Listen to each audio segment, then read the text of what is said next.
Insulin নিয়ে আমাদের অত ডিটেইল এখানে জানতে হয়নি, ইনসুলিনকে নিয়ে অত ডিটেইল এখানে অত বেশি কিছু জানতে হয়নি, কিন্তু এই জায়গাটাতে আমাদেরকে একটু ডিটেইল জানতে হবে অ্যাকর্ডিং টু আওয়ার সিলেবাস। যা হোক, আমি অত বড় করবো না, এটাকে আমি দেখো শর্ট করে দিচ্ছি, কোনো টেনশন নেই, কোনো টেনশন, আমি শর্ট করে দিচ্ছি দেখো। আচ্ছা, তুমি খাতায় কিছু টার্ম লেখো তো, লেখো।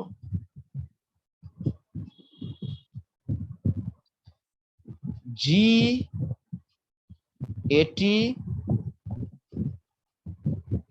পিকে পিকে পি, জি এটি পিকে পিকে পি, বলো তো কি বললাম? জি এটি কেপি। হ্যাঁ, তাহলে গ্লুকাগনের জন্য জি এটি পিকে পিকে, এই শর্টকাটটা মনে রাখবা, তাহলে দেখবা যে তোমার জন্য এটা ইজি হয়ে যাবে। জি এটি পিকে পিকে পি নাকি? আচ্ছা, ওকে, এখন দেখো যেটা বলছিলাম, তাহলে শর্টকাটটা কি বলো? জি এটি পিকে পিকে। হ্যাঁ, আচ্ছা, জিতে হচ্ছে দুটো জিনিস, জিতে হচ্ছে গ্লাইকোজেন আসলো, আবার জিতে হচ্ছে জি প্রোটিন, জিতে গ্লাইকোজেন আসলো, আবার বলো এই জিতে কি বলো? জি প্রোটিন। জি প্রোটিন। আচ্ছা, জিতে গ্লাইকোজেন, আবার জিতে হচ্ছে জি প্রোটিন। ওকে, ঠিক আছে।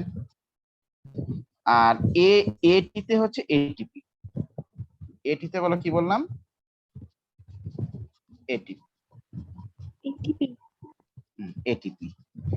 এই পি কে মানে হচ্ছে প্রোটিন কাইনেজ, এই পি কে মানে হচ্ছে ফসফোরাইলেস কাইনেজ, ঠিক আছে কিনা? প্রোটিন কাইনেজ, ফসফোরাইলেস কাইনেজ, আর এই পি মানে হচ্ছে ফসফোরাইলেস। আচ্ছা, এখন আচ্ছা আমি এখানে একটা জি দিই, এই জি ফর গ্লাইকোজেন, গ্লাইকোজেন এসে জি প্রোটিনকে অ্যাক্টিভেট করে, জি প্রোটিনকে অ্যাক্টিভেট করে, জি প্রোটিন এসে এটিপি কে অ্যাক্টিভেট, মানে এটিপি কে একটু কনভার্সন করে, তারপরে যেটা তৈরি হয় সেটা আবার এই প্রোটিন কাইনেজকে অ্যাক্টিভেট করে, প্রোটিন কাইনেজ আবার ফসফোরাইলেস কাইনেজকে অ্যাক্টিভেট করে, ফসফোরাইলেস কাইনেজ আবার ফসফোরাইলেসকে অ্যাক্টিভেট করে।